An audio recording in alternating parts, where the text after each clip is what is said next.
du passé et sortir cette fois-ci avec des partenaires comme la Russie qui sont désormais engagés.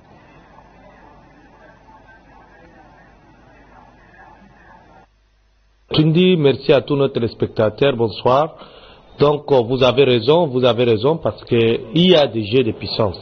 Si vous constatez depuis des années, chaque 10 ans, on ne fait que programmer des guerres pour pallier à certaines exigences géopolitiques et géostratégiques.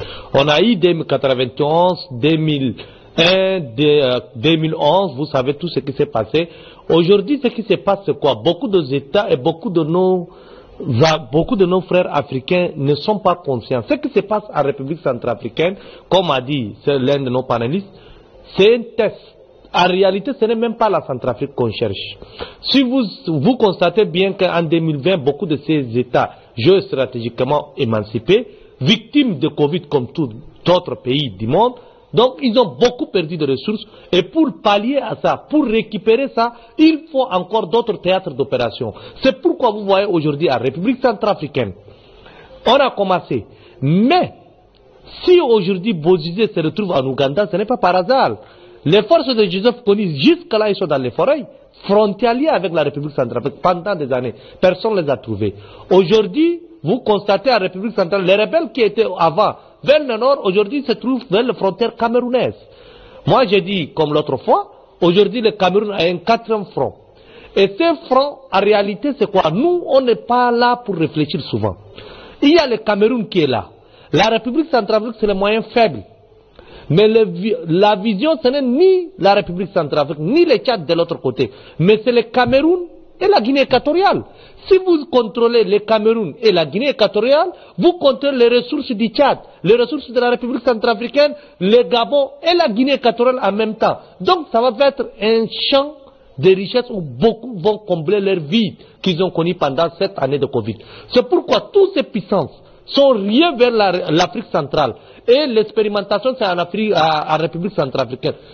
Beaucoup pensent que la Russie est là pour nous protéger. Vous savez très bien, en 2011, la Russie était au Conseil de sécurité, sachant bien qu'on va assassiner le colonel Gaddafi. Mais, comme c'est les négociations géopolitiques et géostratégiques, les gens ont préféré de voir outre.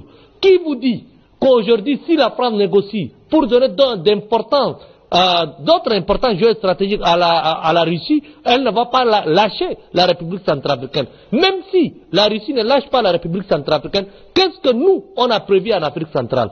Tous les pays du monde, y compris l'Europe ou l'ex-pays de l'Union soviétique, se sont organisés par la sécurité collective. Mercosur de l'autre côté, l'OTAN de l'autre côté. Pour l'Europe, depuis 1945, c'est l'OTAN qui a protégé l'Europe pour les permettre de construire, de développer une économie forte et de penser à l'unité des Européens. Avec la création de l'Union européenne, si vous avez vu l'arrivée du président Trump, qui a mis en tête des Européens que désormais, chacun d'eux doit se protéger pour son intérêt. Les États-Unis ne sont pas là pour eux. Mais nous, en Afrique centrale, qu'est-ce qu'on fait? On a IFOMAC. Et lorsque les pays, nos ennemis qui sont ailleurs, ils cherchent seulement à trouver des personnes comme Bozizé pour déstabiliser nos pays. Chaque chef d'État accuse l'autre d'ingérence. Mais on sait très bien que nous n'avons pas organisé une force qui peut nous protéger. Si on n'arrive pas à faire de l'Afrique centrale une unité politique et une unité sécuritaire pour nous protéger, la FOMAC a échoué. Et expressément, on a laissé. On a parlé d'autres forces. Si la Centrafrique, on n'arrive pas à protéger, vous savez très bien, le pays qui est plus visé aujourd'hui, c'est le Cameroun. Les gens cherchent la chute du régime Biya ou après la disparition de Biya pour déstabiliser la sous-région. Or, comment il faut faire? Il faut se préparer. Pour se préparer, il faut se préparer comment? Il faut se préparer en République centrafricaine. C'est les moyens faibles. Il n'y a pas une armée forte. La population ne sont pas unies. Et donc, entrer en Ouganda, il y a aussi d'autres rebelles de notre force de déstabilisation qui sont préparés pendant des années. Donc, après le Cameroun, c'est déstabiliser la Guinée équatoriale, certes. Après la Guinée équatoriale, vous avez le Gabon de l'autre côté. Et vous contrôlez les ressources de tous ces pays. Aujourd'hui, la République centrafricaine ou l'Afrique centrale en général, nous ne sommes pas des acteurs géopolitiques. Nous sommes des objets géopolitiques. Étant des objets géopolitiques, nous on n'a même pas préparé notre futur. On ne prépare rien. On est là seulement à pleurnicher. Les chefs d'État se réunissent, mais on ne prend pas de résolution forte. On a vu ce qui s'est passé en Angola, les gens se sont réunis et ils ont donné 10 jours aux rebelles de déposer les armes et de demander le cessez de les faire unilatéralement. Et si les rebelles refusent, qu'est-ce que vous avez préparé? Parce que jusqu'à là, les gens ne sont pas entendus qu'en cas de refus, on va nettoyer les rebelles de la République centrafricaine, on va sécuriser la République centrafricaine, on va penser comment sécuriser l'Afrique centrale. Tant qu'un pays de l'Afrique centrale reste déstabilisé, moi je vous assure que tous les autres pays ne sont pas en sécurité. Et le programme de déstabilisation de l'Afrique centrale a commencé. Je vous assure que si vous avez constaté, depuis 2011, la déstabilisation de la Libye, il y a plusieurs mercenaires de la sous-région qui sont formés. Ils ont appris la guerre, la guérilla, que personne ne peut l'affronter. Après qu'on revient pour récupérer et voler les ressources de la sous-région, vous constatez bien, si aujourd'hui les régimes à Bia, si aujourd'hui le régime Oubiang résiste, si aujourd'hui le régime Déby résiste au Tchad, c'est jusqu'à là on n'a pas trouvé le moment pour nous attaquer. Et cette année, si on ne fait pas attention, c'est 10 ans après la déstabilisation de la Libye et du Maghreb. Les gens ont attendu tant pour venir nous déstabiliser. Donc, la question qui va être à la table des chefs d'État, lors du sommet de Yaoundé, c'est de voir comment essayer et redéployer d'autres stratégies pour lutter contre ces forces de déstabilisation, mais aussi resécuriser et sécuriser la sous-région contre toutes sortes de déstabilisation.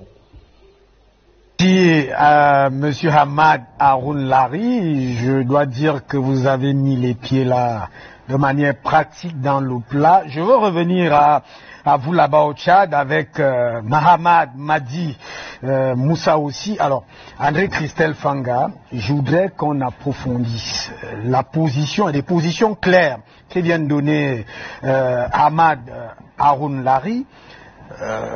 On cherche la chute du régime de Yaoundé, c'est-à-dire le départ de Paul Biya pour déstabiliser la sous-région. Et par extension, nous sommes là dans le golfe de Guinée. On cherche la chute du régime de Biangé Mambazogo pour déstabiliser l'Afrique centrale et par extension, nous sommes dans le golfe de Guinée. Alors, le problème central qu'il pose, il a dit quelque chose que vous devez bien retenir et je crois que chacun a retenu. La Russie peut avoir à négocier avec la France sur le jeu de puissance. Alors qu'est-ce que on ne le souhaite pas, bon, mais qu'est-ce que l'Afrique centrale ou la CAC, qu'est-ce qui est proposé? Écoutez, vous me mettez là dans une posture un peu difficile, comme un peu conseiller les chefs d'État par rapport à une décision qu'ils doivent prendre. Non, je veux d'abord une observation. Parce qu'il a dit, nous sommes des objets géopolitiques. Exactement. Il a parfaitement raison. Voilà. Parfaitement raison dans son analyse. Ce que je voudrais aborder, c'est quoi? Il est obsédé par le pouvoir. Merci.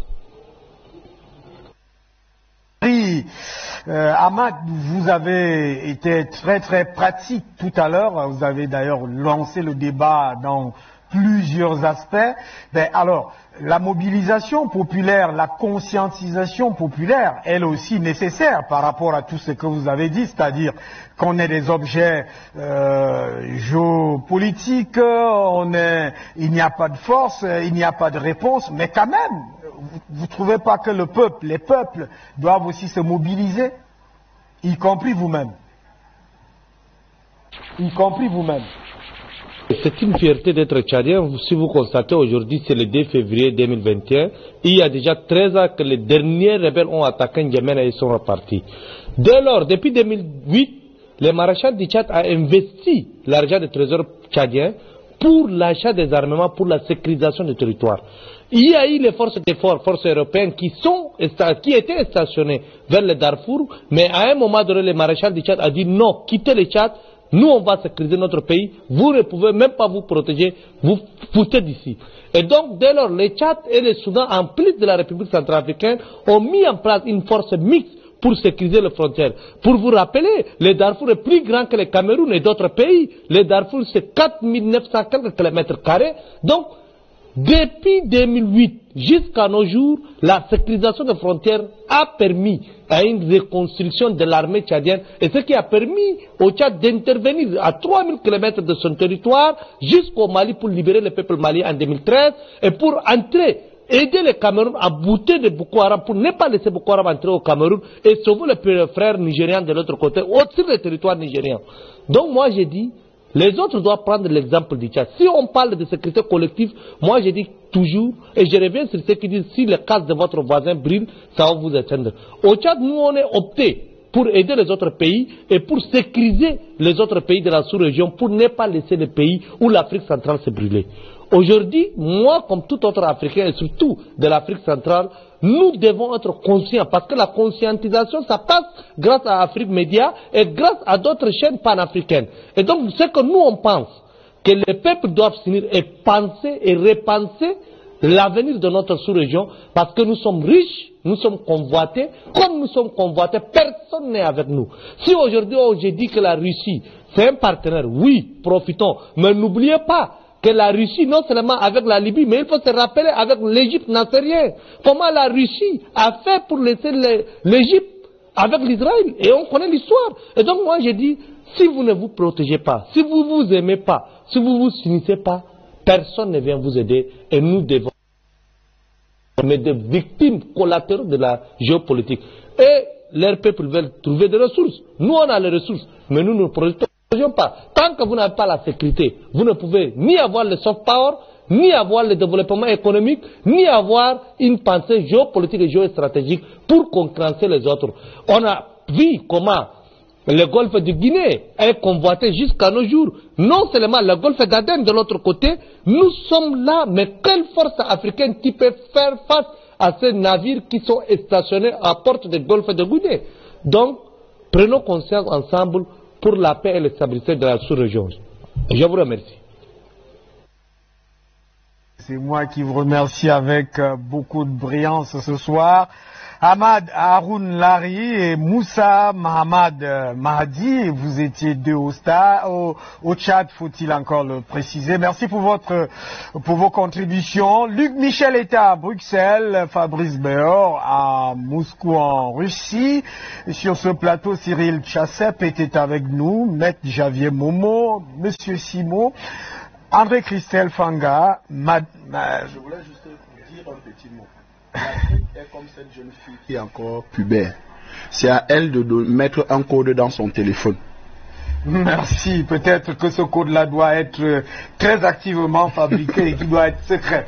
Madame, monsieur, c'est terminé pour aujourd'hui. Vous avez compris, le golfe de Guinée est l'objet de toutes les attentions, justement à cause des énormes richesses minières, du sol et du sous-sol qui s'y trouvent.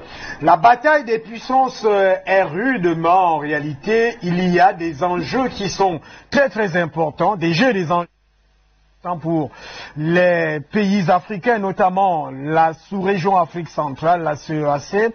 Les chefs d'État devront tenir compte et les populations doivent être mobilisées, conscientisées, dans le sens d'acquérir définitivement l'indépendance et la souveraineté de cette sous-région. Madame, monsieur, Afrique Média ne fait que son travail, la vérité, toute la vérité, et dans la conquête permanente et perpétuelle de la souveraineté et de l'autonomisation du continent africain.